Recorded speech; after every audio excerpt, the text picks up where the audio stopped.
Hi అండి, నమస్తే. Welcome back to our channel.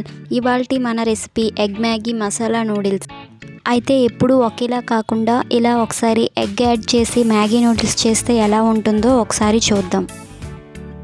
అయితే దీనికోసం ముందుగా ఒక పావు కప్పు క్యాబేజీ తరుగు, ఒక చిన్న ఉల్లిపాయ తరుగు, అలాగే ఒక క్యారెట్ తరుగు, 2 పచ్చిమిర్చి తరుగు, 2 రెబ్బల కరివేపాకు తీసుకున్నాను. నేనైతే 5 ఎగ్స్ తీసుకున్నాను. మీరు కూడా మీకు తగినన్ని తీసుకోవచ్చు. ముందుగా ఒక బాండీలోకి వాటర్ తీసుకొని బాగా హీట్ చేసుకోవాలి. అందులో 1 టేబుల్ స్పూన్ ఆయిల్ కూడా యాడ్ చేసుకొని బాగా మరిగించుకోవాలి. ఆ తర్వాత అందులోకి మ్యాగీ నూడిల్స్ అనేవి వేసి ఒక 5 సెకండ్స్ పాటు ఉడికించుకోవాలి. మరీ ఎక్కువగా ఉడికించుకోకూడదు, ఒక 5 సెకండ్స్ అయితే సరిపోతుంది. ఆ తర్వాత దీన్ని వేరేగా ఒక బౌల్లోకి తీసుకొని ఒక 5 సెకండ్స్ పాటు చల్లార్చుకొని పెట్టుకోవాలి. మనం వాటర్లోకి 1 స్పూన్ ఆయిల్ వేయడం వల్ల ఈ మ్యాగీ నూడిల్స్ అనేవి అతుక్కోకుండా విడివిడిగా నీట్గా వస్తాయి. ఈ ప్రాసెస్ అనేది చాలా ఇంపార్టెంట్. ఆ తరువాత అదే బాండీలోకి 2 టేబుల్ స్పూన్ వరకు ఆయిల్ అనేది హీట్ చేసుకోవాలి. ఆ తరువాత ఎగ్స్ అనేవి ఒక బౌల్లో సపరేట్గా కలిపి పెట్టుకోవాలి. ఇలా ఆయిల్ హీట్ అయిన తర్వాత దీన్ని ఒక హాఫ్ బాయిల్లా వేసుకోవాలి. దీన్ని వెంటనే గరిటె పెట్టి కలిపేయకూడదు. ఒక 5 మినిట్స్ వరకు దీన్ని ఉడకనిచ్చి ఆ తర్వాత దీన్ని పెద్ద పెద్ద పీసెస్ లాగా స్మాష్ చేసుకోవాలి. ఇలా చేసుకోవడం వల్ల నూడిల్స్లో ఎగ్ అనేది మనకి తగులుతూ ఉంటుంది, చాలా బాగుంటుంది కూడా.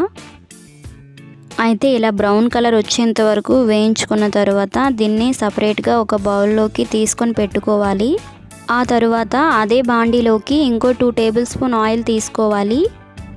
ఆయిల్ హీట్ అయిన తర్వాత ముందుగా కట్ చేసి పెట్టుకున్న క్యాబేజీ తరుగు, ఆనియన్స్, అలాగే పచ్చిమిర్చి, క్యారెట్ తరుగు, 2 కరివేపాకు రెబ్బలు యాడ్ చేసుకొని ఇలా కలుపుకోవాలి.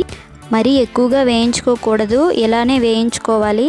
ముందుగా వేయించి పెట్టుకున్న ఎగ్ని యాడ్ చేసుకొని వీటన్నింటినీ హై ఫ్లేమ్ మీద ఇలా ఒకేసారి వేయించుకోవాలి. అయితే వీటిని మరీ ఎక్కువగా డార్క్ కలర్ వచ్చేంత వరకు వేయించకూడదు, పచ్చివాసన పోయేంత వరకు వేయించుకుంటే సరిపోతుంది. ఆ తరువాత ముందుగా ఉడికించుకున్న నూడిల్స్ని యాడ్ చేసుకోవాలి. ఆ తరువాత వీటన్నింటినీ ఒకసారి బాగా కలుపుకోవాలి. అయితే నెక్స్ట్ వచ్చేసి స్ట్రీట్ ఫుడ్లో తీసుకునే 1 టేబుల్ స్పూన్ సోయా సాస్ని యాడ్ చేసుకోవాలి. అలాగే 1 tablespoon red chilli sauce, 1/2 tablespoon వెనిగర్ని కూడా యాడ్ చేసుకోవాలి.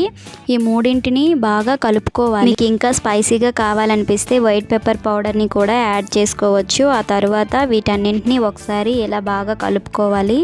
ఆ తర్వాత మ్యాగీ మసాలాని యాడ్ చేసుకొని ఒక్కసారి కలిపేసుకుంటే సరిపోతుంది. చిన్నపిల్లలు, పెద్దవాళ్ళు అందరూ చాలా ఇష్టంగా తింటారండి. చూసారు కదా, అంతేనండి. చాలా సింపుల్గా మన ఇంటి వద్దే మనం ఎగ్ మ్యాగీ మసాలా నూడిల్స్ని తయారు చేసుకోవచ్చు. చాలా టేస్టీగా కూడా ఉంటాయి. మనం టేస్ట్లో కాంప్రమైజ్ అవ్వాల్సిన పని లేదు. చూసారు కదా, మీకు గనుక ఈ వీడియో నచ్చినట్లయితే లైక్ చేసి, షేర్ చేసి, సబ్స్క్రైబ్ చేయండి. Thanks for watching my video friends.